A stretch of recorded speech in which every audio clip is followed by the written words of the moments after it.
আসসালামু আলাইকুম। দুপুর 2টার শীর্ষ সংবাদে স্বাগত জানাচ্ছি আমি শাহনাজ পারভীন। বেনজিরের সাভানা পার্কের নিয়ন্ত্রণ নিল জেলা প্রশাসন। মোদির শপথ অনুষ্ঠানে যোগ দিতে দিল্লি প্রধানমন্ত্রী। মানবাধিকার, গণতন্ত্র ও আইনের শাসন উৎসাহিত করতে শক্তিশালী সহযোগিতায় একমত যুক্তরাষ্ট্র EU। বঙ্গবন্ধুর প্রতিকৃতিতে প্রধানমন্ত্রীর প্রেস সচিবের শ্রদ্ধা। ঈদের সরকারি চাকরিজীবীদের টানা 5 দিনের ছুটি। ঢাকা সহ 7 অঞ্চলে হতে পারে 60 কিলোমিটার বেগে ঝড়। ঢাকা-টাঙ্গাইল মহাসড়কে 15 কিলোমিটার যানজট। সাজেকে আটকা পড়েছে 5 শতাধিক পর্যটক। কুমিল্লায় গরুর হাট নিয়ে 2 গ্রুপের সংঘর্ষ। গাজীপুরে স্বামীর ফার্মেসিতে মিলল স্ত্রীর গলাকাটা মরদেহ। 3 বাংলাদেশিকে ফেরত পাঠালো ভারত। জাতিসংঘের কালো তালিকায় ইসরায়েলি সেনাবাহিনী। ডেনিশ প্রধানমন্ত্রীর উপর হামলা এবং সহজ ম্যাচ কঠিন করে জিতল বাংলাদেশ। শুনছিলেন শিরোনাম, এবার বিস্তারিত।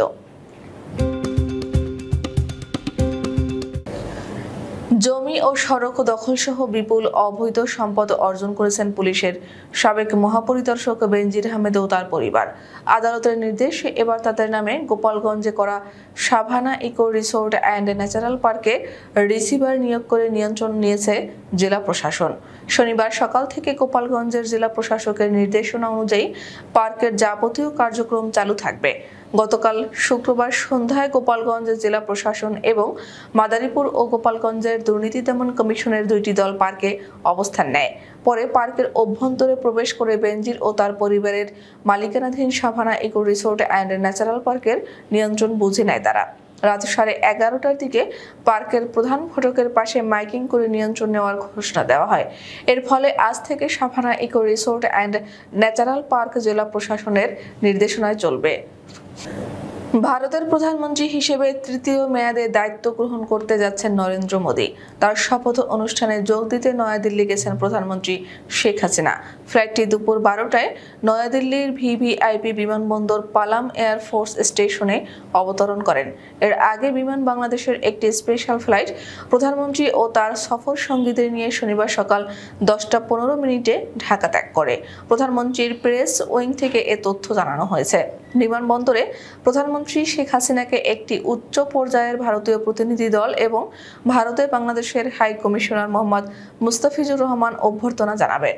ট্রান্স আটলান্টিক অংশীদারিত্বের প্রতি অবিচল অঙ্গীকার পুনর্ব্যক্ত করেছে যুক্তরাষ্ট্র ও ইউরোপিয়ান ইউনিয়ন। একই সঙ্গে বৈশ্বিক মানবাধিকার, গণতন্ত্র ও আইনের শাসন সমুন্নত ও অগ্রগামী করার গুরুত্বের প্রতি প্রতিশ্রুতি ব্যক্ত করেছে। 7 জুন 2024 US-EU হিউম্যান রাইটস কনসালটেন্সে কো-চেয়ার ছিলেন যুক্তরাষ্ট্রের গণতন্ত্র, মানবাধিকার ও শ্রম বিষয়ক ব্যুরোর সিনিয়র কর্মকর্তা রবার্ট গিলক্রিস্ট এবং মানবাধিকার বিষয়ক ইউরোপিয়ান ইউনিয়নের বিশেষ প্রতিনিধি ওলফ স্কোক। যুক্তরাষ্ট্রের পররাষ্ট্র মন্ত্রণালয়ের এক বিবৃতিতে এ কথা বলা হয়েছে। এতে আরও বলা হয়, মানবাধিকারের পক্ষের কর্মীদের সুরক্ষা, আন্তদেশীয় নিপীড়ন মোকাবিলার প্রচেষ্টা, লিঙ্গ সমতা ও নারীর অধিকার, বিকলাঙ্গ মানুষের অধিকার, LGBTQ ব্যক্তিদের অধিকার সহ বিভিন্ন ইস্যু উঠে আসে আলোচনায় বর্ণবাদ, বৈষম্য, বিদেশি ভীতি এবং অন্যান্য ঘৃণার নিন্দা জানানো হয় এবং এসব নির্মূল করার বিষয় উঠে আসে। আলোচনা করা হয় ইউরোপ এবং যুক্তরাষ্ট্রের কিছু তৃতীয় দেশ সহ সমস্ত অঞ্চলের মানবাধিকার ও তার উন্নয়ন নিয়ে। জাতিসংঘ সহ বহুপক্ষীয় ফোরামে যুক্তরাষ্ট্র ও ইউরোপিয়ান ইউনিয়নের সহযোগিতা নিয়েও আলোচনা হয়েছে। বিশ্বজুড়ে মানবাধিকার, গণতন্ত্র ও আইনের শাসনকে উৎসাহিত করতে এবং তাকে সুরক্ষিত রাখতে অব্যাহতভাবে শক্তিশালী সহযোগিতা করতে একমত হয়েছে যুক্তরাষ্ট্র ও ইউরোপিয়ান ইউনিয়ন। বঙ্গবন্ধু শেখ মুজিবুর রহমানের প্রতিকৃতিতে শ্রদ্ধা জানিয়েছেন প্রধানমন্ত্রী শেখ হাসিনার নবনিযুক্ত প্রেস সচিব মোহাম্মদ নাইমুল ইসলাম খান। আজ শনিবার সকালে ধানমন্ডির 32 নম্বরে বঙ্গবন্ধু ভবনের সামনে স্থাপিত বঙ্গবন্ধুর প্রতিকৃতিতে তিনি শ্রদ্ধা জানান। এরপর সাংবাদিকদের সঙ্গে কথা বলেন নাইমুল ইসলাম খান। এ সময় উপস্থিত ছিলেন প্রধানমন্ত্রীর উপপ্রেস সচিব KM সাখাওয়াত মুন, MM ইমরুল কায়েস ও প্রধানমন্ত্রীর সহকারী প্রেস সচিব ABM সরওয়ার আলম সরকার। এবার ঈদুল আজহায় সরকারি চাকরিজীবীরা টানা 5 দিনের ছুটি পাচ্ছেন। আগামী 14 থেকে 18 জুন পর্যন্ত ছুটি কাটাবেন সরকারি কর্মকর্তা কর্মচারীরা। এদিকে শুক্রবার সন্ধ্যায় বাংলাদেশের আকাশে জিলহজ মাসের চাঁদ দেখা গেছে। ফলে শনিবার থেকে শুরু হয়েছে জিলহজ মাস। আরবি এ মাসের 10 তারিখে ঈদুল আজহা। সেই হিসেবে 17 জুন দেশে মুসলমানদের দ্বিতীয় বড় ধর্মীয় উৎসব পবিত্র ঈদুল আজহা বা কুরবানির ঈদ উদযাপিত হবে। এ উপলক্ষে 16, 17 ও 18 জুন সরকারি ছুটি থাকবে। তবে ঈদের ছুটির আগে 14 ও 15 জুন দুদিন সাপ্তাহিক ছুটি। সেজন্য সরকারি কর্মকর্তা কর্মচারীদের ছুটি শুরু হবে 14 জুন থেকে। তারা ছুটি কাটাবেন 18 জুন পর্যন্ত। জনপ্রশাসন মন্ত্রণালয় থেকে জানা গেছে, ঈদুল আজহার দিন সাধারণ ছুটি থাকে, আর ঈদের আগের ও পরের দিন নির্বাহী আদেশে সরকারি ছুটি ভোগ করে থাকেন সরকারি কর্মকর্তা কর্মচারীরা। দাবদাহ অনেকটা কমে গ্রীষ্মের শেষ দিকে বাড়ছে বৃষ্টি। এমন অবস্থায় শনিবার সন্ধ্যার মধ্যে দেশের 7 অঞ্চলের ওপর দিয়ে ঘন্টায় 60 কিলোমিটার বেগে ঝড় বয়ে যাওয়ার পূর্বাভাস দিয়েছে আবহাওয়া অধিদপ্তর। আজ ভোর 5টায় দেওয়া আবহাওয়া দপ্তরের এক সতর্কবার্তায় এ তথ্য জানানো হয়েছে। অভ্যন্তরীণ নদী বন্দরের জন্য দেয়া ওই সতর্কবার্তায় জানানো হয়, ঢাকা, রংপুর, ময়মনসিংহ, কুমিল্লা, নোয়াখালী, চট্টগ্রাম এবং সিলেট বিভাগের বিভিন্ন জেলার ওপর দিয়ে পশ্চিম ও উত্তর পশ্চিম দিক থেকে ঘন্টায় 45 থেকে 60 কিলোমিটার বেগে দমকা অথবা ঝোড়ো হাওয়া সহ অস্থায়ীভাবে বৃষ্টি অথবা বজ্রসহ বৃষ্টি হতে পারে। এসব এলাকার নৌবন্দর সমূহকে 1 নম্বর সতর্ক সংকেত দেখাতে বলা হয়েছে। ঢাকা টাঙ্গাইল বঙ্গবন্ধু সেতু মহাসড়কে 15 কিলোমিটার এলাকা জুড়ে যানজটের সৃষ্টি হয়েছে। যানজটের কারণে চরম ভোগান্তিতে পড়েছেন যাত্রীরা। শনিবার ভোর থেকে এলেঙ্গা থেকে সল্লা পর্যন্ত এই যানজটের সৃষ্টি হয় বলে জানিয়েছেন বঙ্গবন্ধু সেতু পূর্ব থানার এসআই লিটন মিয়া।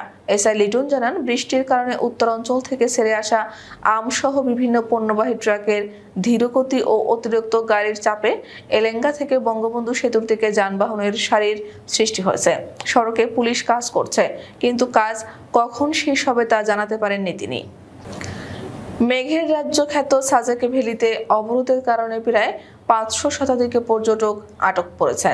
পাহাড়ের আঞ্চলিক দল ইউনাইটেড পিপলস ডেমোক্রেটিক ফ্রন্টের ডাকা অবরোধের কারণে সাজেক থেকে কোনো গাড়ি ছেড়ে আসতে পারেনি। বাঘাইছড়ির উপজেলা পরিষদ নির্বাচনকে কেন্দ্র করে এই অবরোধের ডাক দিয়েছে সংগঠনটি। সাজেক রিসোর্ট কটেজ মালিক সমিতি সূত্রে জানা যায়, শনিবার সাজেকে যান চলাচল বন্ধ রয়েছে। সকালে সাজেক থেকে পর্যটকরা ছেড়ে যায়নি এবং বাঘাইহাট থেকেও সাজেকের উদ্দেশ্যে কোনো গাড়ি আসেনি। এর ফলে সাজেকে অবস্থানরত পর্যটক আটকা পড়েছেন। সাজেক রিসোর্ট কটেজ মালিক সমিতির সাংগঠনিক সম্পাদক রাহুল চাকমা জন বলেন, গতকাল শুক্রবার এবং আজ শনিবার সাপ্তাহিক ছুটি হওয়ার কারণে সাজেকে বেশ ভালো পর্যটক সমাগম হয়েছিল। ইউপিডিএফ এর ডাকা অবরোধের কারণে সাজেক থেকে পর্যটকরা খাগড়াছড়ির উদ্দেশ্যে যেতে পারেননি। কবে যান চলাচল স্বাভাবিক হবে সেই বিষয়ে কোনো ধারণা নেই বলে জানান তিনি। কুমিল্লার নাঙ্গলকোটে চলমান অস্থায়ী কুরবানির পশুর হাট নিয়ে দুই গ্রুপের মধ্যে সংঘর্ষের ঘটনা ঘটেছে। শুক্রবার উপজেলার বাঙ্গুরটা ইউপির বাঙ্গুরটা বাজার এলাকার কাদবা গ্রামে এই ঘটনা ঘটে। সংঘর্ষে উভয় পক্ষের 4 জন আহত হয়েছেন। আহতরা হলেন কাদবা গ্রামের মৃত আব্দুল হামিদের ছেলে মোহাম্মদ, মৃত মোহাম্মদের ছেলে মোবারক, গন্দচি গ্রামের পলাশ, বাঙ্গোটা গ্রামের বাবুল মিয়ার ছেলে সবুজ। জানা যায়, সম্প্রতি যুক্তিখোলা বাজারের গরুর হাট নিয়ে নাঙ্গলকোট ও লালমাই উপজেলার মধ্যে সংঘর্ষ হয়।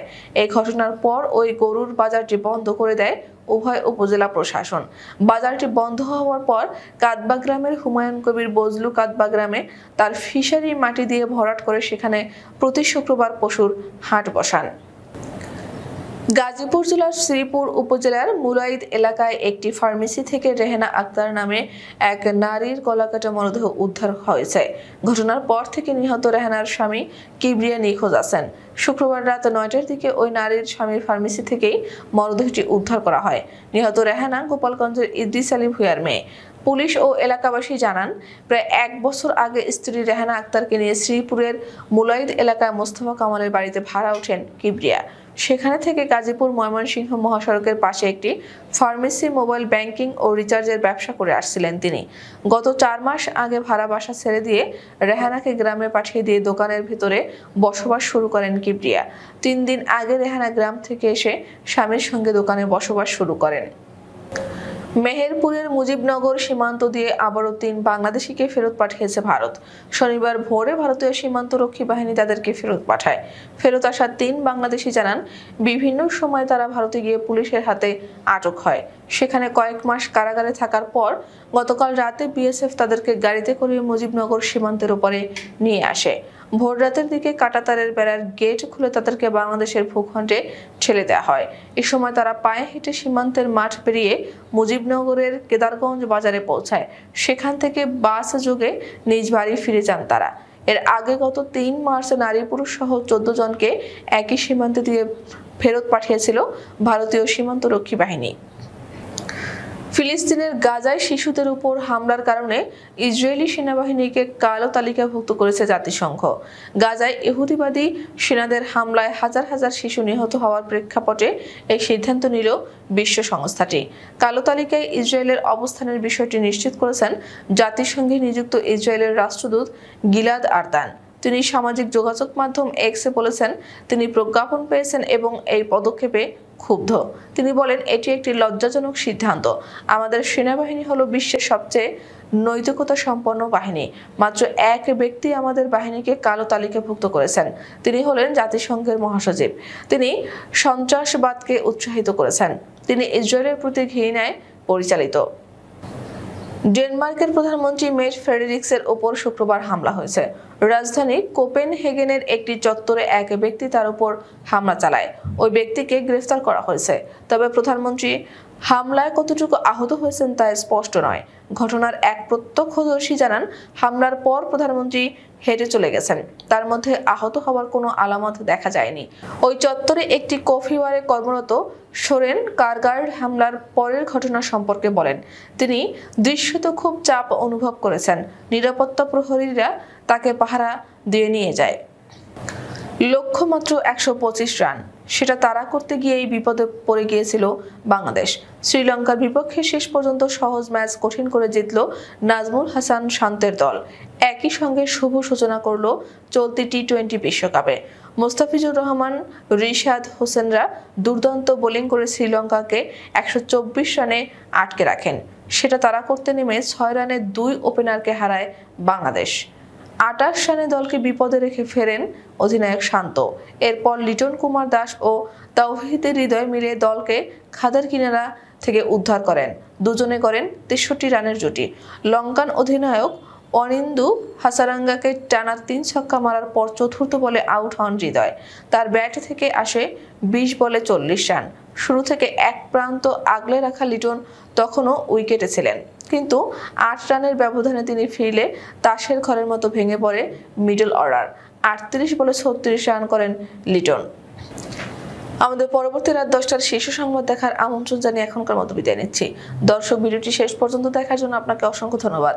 নিত্য নতুন সংবাদ পেতে আমাদের ইউটিউব চ্যানেলটি সাবস্ক্রাইব করুন, অনিয়মিত নোটিফিকেশন পেতে বেল বাটনটি ক্লিক করুন এবং আমাদের ফেসবুক পেজটিতে লাইক করুন। এছাড়াও আমাদের ভিডিওতে লাইক দিয়ে শেয়ার করুন। আল্লাহ হাফেজ।